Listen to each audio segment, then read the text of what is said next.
Jepara, sebagai salah satu kabupaten di Provinsi Jawa Tengah, dijuluki sebagai Kota Ukir. Kerajinan ukiran kayu dari Jepara yang berkelas dunia ini menjadikan kota Jepara spesial bagi Indonesia. Turut mengharumkan nama bangsa di mata dunia melalui kerajinan ukir.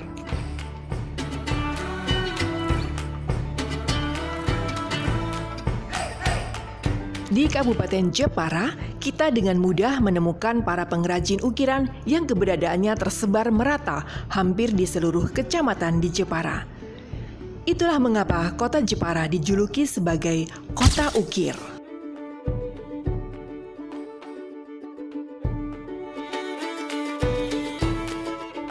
Terdapat 3 kategori usaha kayu dan produk kayu di kota Jepara.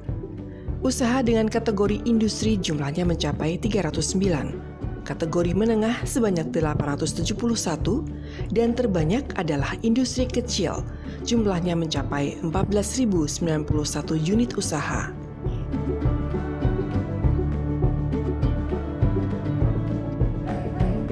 Sejak September 2009, pengusaha industri berbasis kayu dan hasil hutan, termasuk industri mebel di Jepara, dalam melaksanakan kegiatan usahanya, tak lagi bebas menggunakan bahan baku. Pemerintah Indonesia melalui Kementerian Lingkungan Hidup dan Kehutanan memberlakukan regulasi di bidang kayu dan hasil hutan berupa SVLK, Sistem Verifikasi dan Legalitas Kayu. Sistem Verifikasi dan Legalitas Kayu SVLK merupakan sistem pelacakan yang disusun secara multi-stakeholder untuk memastikan legalitas sumber kayu yang beredar dan diperdagangkan di Indonesia.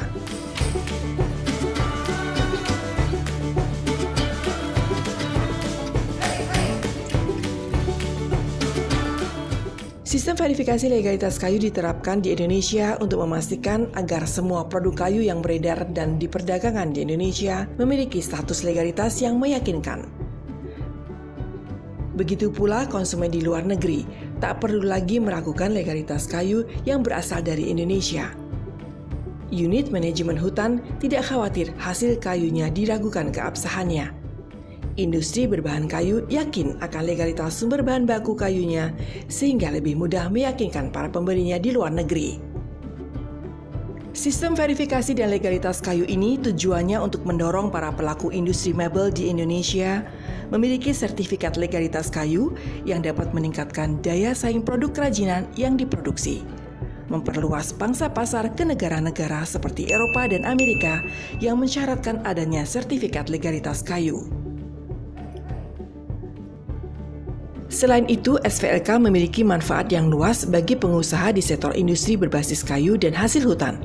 Di antaranya, membangun suatu alat verifikasi legalitas yang kredibel, efisien, dan adil sebagai salah satu upaya mengatasi persoalan pembalakan liar.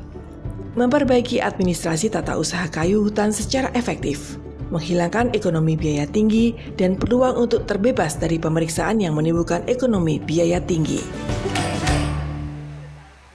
Salah satu pengusaha mebel di kota Jepara, Sihol Simamarta, sejak mendirikan usaha mebel tahun 2015, sudah mengantongi sertifikat legalitas kayu dan merasakan manfaat memiliki SVLK.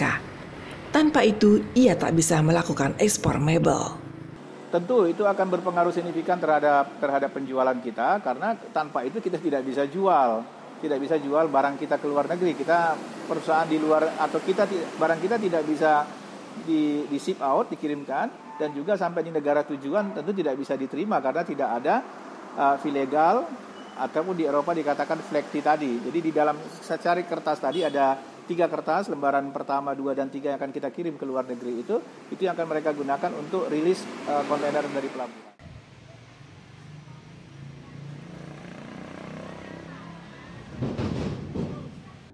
Data ekspor yang terus meningkat sejak tahun 2015 hingga 2019 membuktikan bahwa SVLK dapat mendongkrak penjualan yang pada akhirnya meningkatkan pendapatan pengusaha.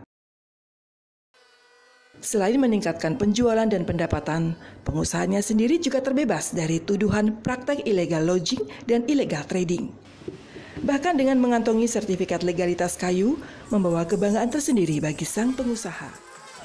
Pada prinsipnya bangga, maksudnya dalam pengertian bangga kita semakin diajari untuk lebih tertib dalam legalitas perusahaan. Kita diajari dengan untuk membeli kayu yang tentu kita katakan itu kayu yang legal, ya. Dan juga peruntungan kita lagi mau dibilang lagi legalitasnya ya. Satu kebanggaan seperti negara Amerika punya FSC, kita juga punya SPLK atau ilegal tadi. Merasa bangga punya sertifikat legalitas kayu juga diakui oleh Suryadi, pemilik usaha mebel kategori UMKM. Bahkan ia dulu dengan penuh percaya diri selalu mencantumkan tulisan SVLK pada kartu nama dan brosur untuk promosi. Ya kalau dulu saya punya ya sangat enjoy, sangat bangga hati bahwa di samping itu kalau kita melakukan promosi, pameran, itu kita di dalam kartu nama brosur kita cantumkan SVLK tersebut. Jadi untuk kebanggaan lah istilah seperti, walaupun belum ekspor sendiri, tapi untuk ekspor gabungan lah, ngesup dari teman-teman. Jadi satu kontainer diisi berapa orang, 5 orang atau 4 orang itu. Sertifikat legalitas kayu milik Suryadi telah habis masa berlakunya Mei 2019 lalu. Ia tak sanggup mengurus perpanjangan karena terbentur biaya yang mahal. Setidaknya, ia harus menyiapkan dana 35 juta rupiah. Untuk pembiayaan SVLK tersebut dari teman-teman grup tadi tidak mampu untuk membiayai anggaran untuk perpanjangan SVLK tersebut ya, karena mencapai sekitar 35 jutaan. Dan kami juga menyampaikan kepada FFV kembali, katanya tidak ada anggaran untuk perpanjangan. Akhirnya maka untuk SVLK kita dari APKJ ya terpaksa kita pending dulu. Nah, sambil kalau memang nanti ada ya dengan harapan, kalau memang dengan harapan itu kalau memang ada SVLK yang sifatnya free, yang difasilitasi pemerintah, ya kami tetap masih ikutlah untuk SVLK tersebut. Senada dengan Suryadi, pengusaha industri kayu berskala besar pun menghendaki turunnya biaya mengurus sertifikasi legalitas kayu. Pada prinsipnya saya pribadi mengatakan SPLK itu bagus, ya. Cuman kita minta supaya SPLK itu terlalu berbiaya tinggi bagi kita, ya, karena saat kita mengaplikasikan, memohon pendaftaran pembuatan SPLK, biayanya puluhan juta. Kemudian per 1 atau 2 tahun ada pendidikan lagi, ada biaya lagi setengah dari biaya awal. Jadi kita pengusaha meminta kalau boleh dari hulunya saja, dari misalnya kayu dari perhutani misalnya sebagai pemasok kayu, mereka kan sudah mengeluarkan, tentu mereka yang disertifikasikan, kita tidak usah lagi dibebankan untuk ber-SPLK. Cuman kalau pemerintah ingin menertibkan misalnya supaya perusahaan itu legal, supaya perusahaan itu mempunyai sistem yang baik di dalam perusahaannya, itu kan sudah ada pelayanan satu atap. Sertifikasi memang diberlakukan mulai dari hulu, tengah hingga hilir. Karena kayu yang diekspor ke luar negeri berupa produk end user atas nama eksportir, bukan lagi atas nama perhutani. Dengan diberlakukannya sertifikasi di bagian hilir, konsumen luar negeri mengetahui asal-usul kayu dengan jelas. Semua yang namanya sifat kayu, mau industri kecil, mau industri besar, kalau paham dinas itu wajib bersepakati sepanjang dia menggunakan kayu. Di hulu tuh ada hutan rakyatnya, di hilir tuh ada industrinya. Baik di hulu maupun di hilir. Hutan rakyat, perhutani, itu juga nanti industri kayu juga di hilirnya juga harus yang ber-SPLK. Jadi asal-usul kayu itu jelas. Kementerian Lingkungan Hidup dan Kehutanan memang telah memberikan bantuan sertifikasi SVLK untuk kelompok usaha mikro, kecil, dan menengah sejak 2016. Pemerintah juga memberikan pendampingan bagi UMKM untuk merapikan dokumen hingga tahap pengawasan. Ya, jadi biaya pengurusan itu semuanya dari Kementerian Lingkungan Hidup dan Kehutanan. Kemudian kita di bawah diberi tugas untuk mempromosikan kegiatan ini.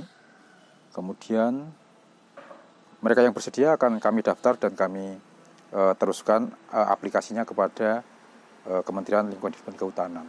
Semuanya gratis. Dinas Perindustrian dan Perdagangan Kabupaten Jepara berperan serta dalam menumbuhkan kesadaran pengusaha mebel agar memiliki sertifikat legalitas kayu. Bahwa fungsi SVLK 1 memang dipersyaratkan untuk ekspor, kedua memang untuk menampilkan legalitas kayu, para pengusaha juga berpikir, mau tidak mau kan ini karena syarat mutlak ya harus diurus. Nah, kewajiban kita ketika seperti itu ada semacam kurang semangat atau kurang rekan-rekan kurang antusias terhadap pengurusan IFA, sudah menjadi kewajiban kita untuk datang ke sana, untuk memberikan pengarahan, untuk memberikan pengertian. Syukur-syukur kalau ada program seperti itu kita yang mengkoordinasikan nanti untuk mempertemukan mereka, seperti itu. Bahkan di masa mendatang, bantuan tidak hanya sebatas pada pendanaan memperoleh sertifikat pada tahun pertama saja. Namun termasuk pula bantuan untuk perpanjangan sertifikasi, sehingga apa yang dialami oleh Suryadi tak terjadi lagi. Kalau dari SPLK itu kan sebenarnya kan dari Kementerian LHK kan ada P30 itu kan salah menyediakan anggaran untuk bagi penilikan pertama dan yang ngurus baru itu. Berarti dua kali mereka dapat gratis. Kalau perlu sampai penilikan kedua, ketiga, ya pokoknya seterusnya dibiayai oleh pusat nah gitu.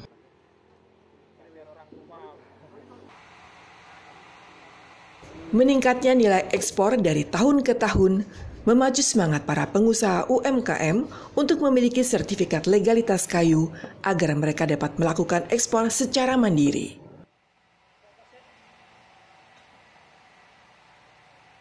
Kepengennya seperti itu mengekspor sendiri, namun sampai saat ini untuk SVLK sendiri saya belum bisa memiliki kembali karena kemarin saya ikut gabung kembali difasilitasi oleh Lingkungan Hidup, Kementerian Lingkungan Hidup.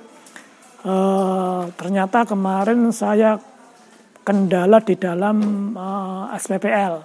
Sebenarnya kalau masyarakat mau mengurus SPLK kita nggak sulit kok. Yang penting mereka ada persyaratan izinnya. Terus sebelum mereka dilakukan auditor, kita melakukan pendampingan ke mereka terlebih dulu. Yang penting itu surat-surat kayu masuk mereka, LMKB mereka, terus penerimaan kayu mereka, kayu olahan mereka menjual ada. Itu pada intinya di sana kok. Itu aja intinya. Harapan dari kami kepada pemerintah daerah ya saling ini ya untuk memberikan masukan, saling memberikan silaturahmi supaya nanti antara pemerintah dengan pengrajin atau pengusaha ada sinkron, ada kerjasama yang baik. Tujuannya adalah untuk memberikan kemudahan atau memberikan lebih baik khususnya di dalam furniture dan kerajinan di Kabupaten Jepara. Ini tidak hanya di Kabupaten Jepara, juga pemerintah provinsi maupun pusat. Jadi harapan kami untuk ke depan itu supaya nanti di tahun 2020 marilah kita sama-sama untuk mengangkat kembali dengan adanya SVLK.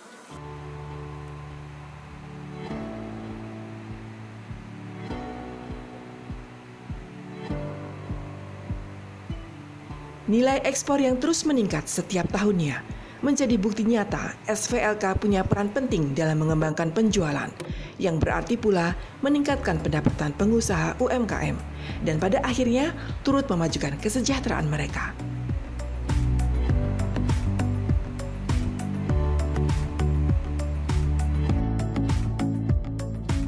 SVLK kini meningkatkan kesejahteraan masyarakat.